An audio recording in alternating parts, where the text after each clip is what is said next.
이어서 금융업의 발달에 대해서 살펴보도록 하겠습니다. 암스테르담이 뭐 앞서 말씀드렸던 것처럼 이제 동인도 회사를 바탕으로 금융업, 뭐 그리고 주식 거래업 이런 것들이 발달하게 되는데, 뭐 영국이 동인도 회사를 만들어서 결국에는 경쟁에서 앞서 나갔던 것처럼 금융에 있어서도 영국의 런던이 이제 왕립 거래소를 중심으로 수많은 금융업자 상인들이 모여서 어떤 세계 금융 중심지로서 역할을 수행을 하게 됩니다. 이 기존에 전통적으로 영국에서의 은행은 주로 이제 금은을 취급하는 금가공인 이런 사람들이 부유한 어떤 사람들로부터 고객의 기금속이나 이런 것들을 예탁을 받아서 운영하는 형식으로 진행이 됐거나, 아니면 공증인이 문서에 대한 기록이나 공증을 하고 거기에 대한 어떤 연결 업무 이런 것들을 수행을 하면서 활동을 하는 형식이었는데, 이제 런던에서는 수출입 모음이라든지 주식 발행이라든지 그런 것들을 하는 개인은행들이 생겨나고 운영이 되게 됩니다. 이게 사실 민간 은행, 상업은행들의 시작이었죠. 그리고 1694년에는 그 영국의 어떤 재정난을 해결하기 위해서 국가 차원에서 은행을 설립을 하게 됩니다. 이게 이제 중앙은행 역할, 오늘날 한국의 경우에는 한국은행의 역할을 수행하는 곳을 만들게 되는데요. 뱅크 오브 잉글랜드. 그래서 이거를 영국은행이라고 번역하기도 하고 영란은행이라고 번역하기도 합니다. 영국의 왕실이 재정이 궁핍해짐으로 인해서 출자금을 모으고 하기 위해서 화폐를 발행하고 한 곳이 잉글랜드 은행이고, 이 모델이 전 세계 국가들, 쉽게 말해서 중앙은행의 롤 모델처럼 기능을 하게 됩니다. 이게 이제 영국의 뱅크 오브 잉글랜드고요. 이 뱅크 오브 잉글랜드가 발행한 그 종이 지폐입니다. 그리고 여기는 세계에서 유명한 그 증권거래소라고 할 수 있는 로얄 익스체인지의 모습이에요.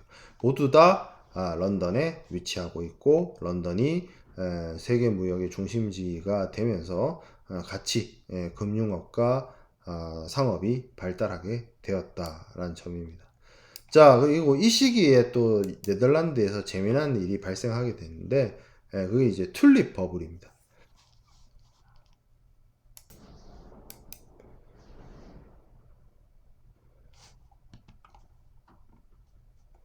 자, 이어서 보게 될 내용은 튤립 버블입니다. 튤립 버블도 굉장히 재미난 사건이긴 한데, 이 튤립이란 꽃이 뭐 되게 예쁘죠.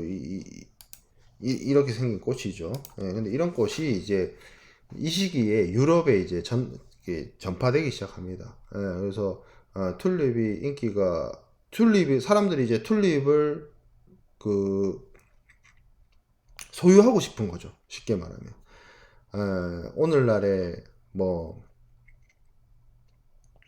비트코인보다는 사실은 NFT가 이 튤립 버블하고 좀 비슷한 것 같은데, 이 튤립이란 꽃이 이렇게 심으면 바로 나는 꽃이 아니에요. 이게 꽃을 피우는데 생각보다 좀 시간이 걸린다 하더라고요. 근데 이제 예쁜 튤립 같은 경우에 이제 품종 개량을 통해서 사람들이 그거를 가지고 싶은 소유 욕구가 강하니까 이제 입도 선매 같은 게 들어가기 시작을 합니다. 그리고 튤립 자체에 대해서 뭐 어떤 튤립이 이미 꽃을 피우기 전 요 뿌리 상태 단계에서부터 선물 거래가 시작이 됩니다. 선물 거래라고 하는 거는 예를 들어서 미래 어느 시점에 정해진 가격으로 사기로 미리 그 입도 선매하는 그런 거를 이제 선물 거래라고 하고, 그런, 그리고 그 어떤 미래 시점이나 거기 상태 그 시점에서 내가 정한 가격으로 팔거나 살 수 있는 걸 이제 옵션 거래라고, 옵션이라고 하는데, 이 주식도 아니고 단지 그 튤립을 가지고 이런 식의 투기 열풍이 불게 됩니다. 오늘날의 그 포켓몬빵 같은 거라고 해야 될까요? 그 한국은 지금 포켓몬빵이 강풍이 불고 있잖아요. 근데 여러분들 한번 이렇게 생각을 해보세요. 포켓몬빵은 이제 정가가 있잖아요. 그 뭐 제가 사본 적이 없어가지고 포켓몬을 게임에서나 만나봤지. 포켓몬 띠부띠부 실인가요? 그거를 제가 사서 모을 생각을 단 한 번도 하진 않았는데, 그게 핫하더라고요. 어느 편의점을 가나, 포켓몬빵 품절이라는 그게 써붙여 있을 정도로 대단한 인기란 건 제가 알겠는데, 예를 들어서 그 포켓몬빵 그 한 봉지가, 뭐 정확한 가격은 얼마인지 모르겠어요. 예를 들어서 뭐 한 2,000원이라 칩시다, 한 봉지에. 근데, 사람들이 막 몰려들고 구매를 하고자 하니까, 이런 거죠. 가격이 천정부지로 막 오르는 거죠. 포켓몬빵 하나에 뭐 2,000원이 아니라 2만원이 되고 20만원이 되고 200만원이 되고 막 그런 식으로 오르는 거죠. 그렇게 사람들이 막 달려들어서 지금 당장 내 눈앞에 있는 포켓몬빵만 사는 게 아니라 이런 거예요. 한 3일 뒤에 공장에서 생산될 포켓몬빵을 내가 시세보다 비싸게, 예를 들어서 정가가 포켓몬빵이 2,000원이라고 하면 3일 뒤에 공장에서 만들어질 포켓몬빵을 내가 200만원에 주겠다라고 사는 거예요. 3일 뒤에 생산된 빵을 미리 사는 거예요. 그게 선물 거래예요. 그런 식으로 강풍이 부는 거예요. 네덜란드에서 튤립을 갖겠다고. 그렇게 막 강풍이 불어서 이 튤립의 가격이 천정부지로 막 오르다가 어느 시점에 딱 아무도 안 사는 거예요. 튤립을. 그러면 살 사람이 없으면, 수요가 없으면 어떻게 돼요? 갑자기 가격이 훅 꺼지게 되죠. 그래서 이게 굉장히 이 시기에 네덜란드의 사회적 문제까지 됩니다. 이 튤립 버블 때문에. 예. 그리고 이 비슷한 게, 이거는 튤립은 말 그대로 꽃 튤립 그거 때문이었잖아요. 이 남해 회사, 이게 남해 회사라고 보면 이 가까운 곳에 그 남해를 얘기를 하는 것 같은데, 그게 아니고 회사 이름이 사우스 시 컴퍼니예요. 그러니까 동인도 회사처럼 주식 회사입니다. 이 회사가 뭐 하는 회사냐면 영국 회사인데, 영국이 세계에 진출하고 그 대영 제국을 건설하기 위해서 전 세계에 많은 함대를 보내고 사람들을 보내고 전쟁을 치르고 하면서 그런 일들을 하잖아요. 했는데, 그러다 보니 영국 정부 자체가 재정 적자가 심해요. 그래서 어떻게 하냐면 회사를 설립을 해요. 사우스 시 컴퍼니라는 회사를 설립을 해서 이 회사가 영국 정부의 빚을 떠안아요. 국채를 매입을 해가지고, 나라의 채권을 매입해가지고 사우스 시 컴퍼니가 영국의 빚을 다 싹 가져가는 거예요. 대신 어떻게 하냐면 영국 정부는 이 사우스 시 컴퍼니에 대해서 스페인령 남아메리카 그리고 태평양 지역에 대한 무역 독점권을 주는 거예요. 너가 영국 정부 빚을 가져가는 대신 네가 독점적으로 어느 지역하고 무역할 수 있는 권한을 줄게. 너만 그 거래할 수 있어? 그러면 그 거래를 통해서, 그런 무역을 통해서 네가 가져간 그 국가의 빚 그거 깎아 빚을 청산해 라고 한 거예요. 근데 여기서 제가 스페인령 남아메리카라고 했죠. 영국 정부가 뭐 예를 들어서 영국의 식민지랑 이 사우스 시 컴퍼니가 무역하는 데 있어서의 독점 무역권을 준 게 아니고, 스페인 땅하고 남아메리카, 이제 앞으로 영국과 남아메리카, 스페인 땅인 남아메리카하고의 무역은 이제 앞으로 사우스 시 컴퍼니만 한다, 이런 식으로 권한을 줘버린 거예요. 근데 영국하고 스페인하고 관계가 틀어지게 됩니다. 그러니까 영국 정부의 빚은 있는 그대로 다 가져갔는데, 그거를 대가로, 그 빚을 가져간 대가로 영국 정부로부터 받아낸 독점 무역권, 이거는 문제가 생긴 거죠.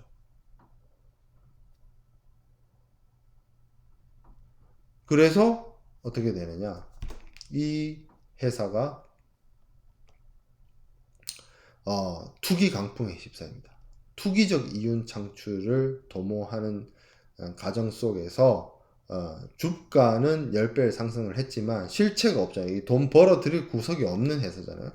그래서 말 그대로 주가가 박살이 납니다. 그래서 이게 이런 식으로 버블이, 그러니까 사실은 영국 정부로부터 독점 무효권을 얻었기 때문에 상식적인 투자자라고 하면 물론 그 회사가 성공을 하겠다라고 해서 투자를 하는 건데, 이게 너무 강풍이 부르니까, 너무 많이 몰리다 보니까 그로 인해서 엄청난 손실을 입게 되는 거죠. 저도 지금 이 얘기하니까 최근에 사례도 생각이 드는데, 그 에디슨이라고 하는 그 전기 버스를 만드는 회사가 쌍용 자동차를 인수하기 위해서 인수 계획을 했다가 결국엔 인수를 못 했거든요. 근데 그 주가가 쌍용 자동차를 인수하겠다고 했을 때 주가가 많이 올랐어요. 그래서 많은 개미 투자들이 투자를 했다가 지금 그 에디슨 모터스라는 회사가 지금 상폐 위기거든요. 상장 폐지 위기란 말이에요. 그러니까 이게 주가가 어떤 특정한 이벤트로 인해서 막 치고 오르다가 어느 한 시점에 훅 떨어지는 그런 어떤 시장 교란 행위 같은 것들이 발생을 해서 영국에서도 이게 사회적 문제가 됩니다. 그래서 강의 자료에 나와 있는 것처럼 버블법이란 걸 만들어 가지고 민간 회사가 주식 회사 형태의 기업을 설립하는 것을 한동안 금지하게 됩니다. 그래서 이런 남의 회사와 같은, 실질적으로 보면 남아메리카하고의 독점 무역권을 가지고 있는 기업이지만 그 남아메리카와의 무역이 쉽지 않은 상태라고 한다면 이 기업의 수익 모델이 무너진 상태고 빚은 많은 상태에서, 그러면 이 기업이 과연 지속 가능하냐, 고잉 컨선이 가능하냐에 대한 논의가 이루어져야 되는데, 그런 것들에 대한 어떤 감시 장치라든지 감사 장치라든지 그런 게 없었어요, 이 시기에. 그래서 이 남의 회사의 거품을 겪고 나서 어떤 제도들이 도입이 되냐면 공인 회계사에 의한 기업 감사 제도가 도입이 되게 됩니다. 오늘날 CPA라고 부르는 회계사들이 연말에 어떤 기업 결산을 통해서 기업의 지속 가능성 아니면 상장 폐지 여부 이런 것들 회계 감사를 진행을 해서 기업 경영을 판단하는 그런 시스템들이 도입되게 되는 게 이 남의 회사 사우스 씨 컴퍼니 회사의 버블 붕괴 때문입니다. 자, 그래서 튤립 때문에 홍역을 치렀다. 그리고 이 기록하는 이제 사우스 씨 컴퍼니와 관련된 기록하고요. 자, 그래서 제가 남아메리카 대륙의 하고의 무역 이렇게 말씀을 드렸는데, 이 시기에 이제 라틴 아메리카와 북아메리카는 이제 발견의 수준을 넘어서서 서서히 스페인이라든지 포르투갈이라든지 영국, 프랑스에 의해서 식민지화가 진행이 됩니다. 이 뭐 잉카 문명을 정복하고 스페인 사람들이 그리고 마야 문명을 정복하고 멕시코 지역에 진출한 스페인은 이 스페인 식민지들을 넓혀 나가기 시작을 합니다. 1530년대부터 확장하기 시작한 라틴 아메리카의 스페인 식민지는 영토적인 기준으로 봤을 때는 본국의 4배, 그리고 인구 숫자로 봤을 때는 총 최대 8배 정도까지 식민지가 더 커지는 상태가 되고요. 그리고 우리가 지난 시간 막바지에 얘기했던 것처럼 은이 채굴이 되게 됨으로써 그 은강산에서 생산되는 대량의 은이 스페인 본국으로 넘어가서 스페인이 이 시기에 최전성국, 최강대국이 됩니다. 그렇기 때문에 인비시블 아르마다 무적 함대를 만들어서 세계 경영을 한 거죠. 하지만 이게 지속적으로 유지가 되는 것이 아니라 패권 다툼에서 이제 영국에게 패배를 겪으면서 서서히 유럽의 뭐 변방 국가로 이렇게 그 국가의 세가 약해지게 되는 계기가 됩니다. 자, 그렇게 어쨌든 스페인 사람들이 이 라틴 아메리카 식민지로 이제 많이 이주를 하게 되는데, 여기서 그 원주민들과 그 백인 스페인 출신의 백인 간의 결혼 혼혈이 발생하게 되면서 메스티소라고 하는 경우가 탄생을 하게 됩니다. 사실 현재 남미의 인구 구성에 있어서 거의 한 70% 이상이 이런 백인 인디오 혼혈의 후손인 경우가, 그래서 남미 사람들 보면은 그 피부색이나 생김새가 되게 다양하잖아요. 그래서 그런 인종 구성을 가지게 된 원인이 이런 부분이 있었고요. 그리고 산업적인 측면에도 뭐 포르투갈의 경우에는 이 아프리카 지역에서 생산이라고 하긴 표현이 좀 그런데, 아프리카 지역에서 나포란 표현도 좀 그런데, 아프리카 지역에서 이제 강제적으로 데려온 노예들을 대규모 플랜테이션 농장에 투입을 시켜서 그 부를 창출하는 뭐 그런 아, 악랄한 좀 악랄한 그런 행위까지도 이루어지게 됩니다. 북아메리카는 이제 아무래도 남아메리카, 멕시코 지역, 우리가 소위 라틴 아메리카라고 말하는 지역은 스페인과 포르투갈이 진출하게 되고요. 북아메리카는 아무래도 이제 초기에는 이제 네덜란드인들이 뉴 암스테르담 이런 것들을 개척을 하고 조성을 했고요. 그 이후에는 프랑스인들도 진출을 해가지고 케벡이라든지 몬트리올이라든지 그런 곳에 식민지를 만들었고요. 영국인들은 노바스코샤 이런 곳으로 가서 그 식민지를 건설을 하는데, 노바스코샤는 캐나다에 있습니다. 캐나다인데 노바스코샤란 말이 자체가 새로운 스코틀랜드라는 뜻이에요. 그래서 이 지역에 영국 사람, 프랑스 사람, 네덜란드 사람들이 진출을 했고, 여기도 사실은 이 식민지를 차지하기 위해서 굉장히 경쟁들을 하게 됩니다. 그리고 남아메리카랑 다르게 스페인의 경우에는 뭐 거기서 그 현지 인디오들의 노동력을 착취하기도 했지만, 스페인 사람들이 거기로 건너가서 거기서 결혼을 하고 가정을 꾸리고 하면서 동조되기 시작했다라고 한다면, 북아메리카에 진출한 영국인들은 원주민들을 살해하거나 아니면 추방을 하면서 쫓아내면서 백인들의 어떤 커뮤니티, 백인들의 식민지를 만드는데 중점을 하게 됩니다. 그렇게 해서 원주민들을 자신들의 생활권 밖으로 쫓아낸 이후에 필요한 노동력들은 아프리카 흑인들을 이제 노예로 부리면서 장악하게 되죠. 그래서 이 시기에 이제 남아메리카의 판도, 그리고 프랑스의 판도, 북아메리카의 판도.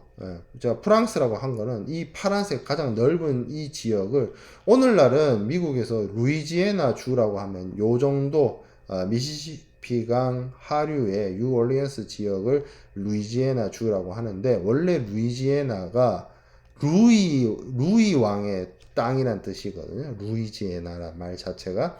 그러니까 우리 프랑스 왕들 보면 루이 13세, 루이 14세, 루이 16세 이러잖아요. 그 루이란 말이 이제 사람 이름이에요. 루이란 이름을 가진 왕의 14번째 왕이 루이 14세인 거예요. 그러니까 우리는 동양의 경우에는 왕을 지칭을 할 때 그 왕이 죽고 나서 제사를 지내기 위해서 그 왕에게 바치는 시효라고 할 수 있는, 예를 들어서 뭐 세종도 그렇고, 그러니까 세종대왕께서는 살아생전에 본인을 후손들이 자기를 세종이라고 부를 거라는 걸 모르고 돌아가셨어요. 왜냐하면 세종이 돌아가시고 나서 그 세종의 아들이었죠, 문종이 자기 아버지 전임 왕의 묘에 시호를 바친 게 세종인 거예요. 그래서 그 세종이란 말을 따서 세종대왕입니다.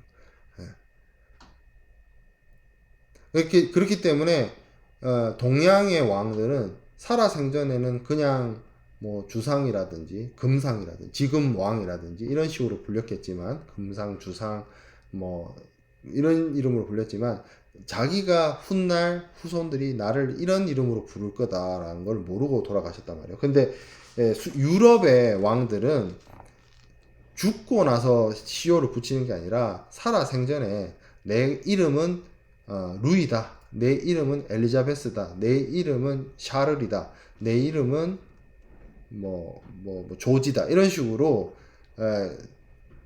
이름을 붙여요. 이름을 붙이는데 똑같은 이름을 가진 왕들이 있을 거 아니에요. 역대로. 그러면 그 순서대로 조지 1세, 조지 2세, 조지 3세, 조지 5세 뭐 이런 식으로 갑니다. 지금 영국의 여왕님도 엘리자베스 2세 여왕이잖아요. 그러면 엘리자베스 1세 여왕이 있는데 그 엘리자베스 1세 여왕은 어느 시점에 무적 함대가 필리페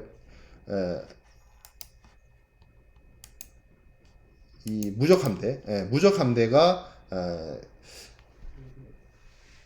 이 네덜란드 독립을 막아서기 위해서 보내졌을 때 그 시점에 영국 여왕님이 엘리자베스 1세 여왕이었어요. 근데 엘리자베스란 이름을 가진 두 번째 여왕이 나오니까 엘리자베스 2세라고 부르게 된 겁니다. 그래서 이 루이지애나라는 말 자체가 루이의 땅이라는 뜻이에요. 그래서 프랑스 땅이 있었고, 그리고 몬트리올 있는 퀘벡, 그런 도시들이 있는 곳을 뉴 프랑스, 그리고 이 지역 노바스코샤 같은 경우에는 뉴 스코틀랜드, 뭐 이런 뜻입니다. 그리고 뉴 암스테르담은 새로운 요크란 뜻의 뉴욕으로 바뀌게 되죠. 그래서 북미 식민지를 이런 프랑스라든지 영국이라든지 네덜란드라든지 이런 나라들이 개척을 했다라는 점이고요. 이 비슷한 시기에 오스만 제국도 흥망성쇠를 거듭을 합니다. 콘스탄티노플을 정복을 하고 사실상 동로마 제국의 어떤 영토적인 후계자가 된 이 오스만 제국은 더 나아가서 특히 어떤 막대한 경제력을 가지고 있는 이집트라든지 그리고 이슬람 종교의 성지인 메카와 메디나, 메가가 아니고 메카죠.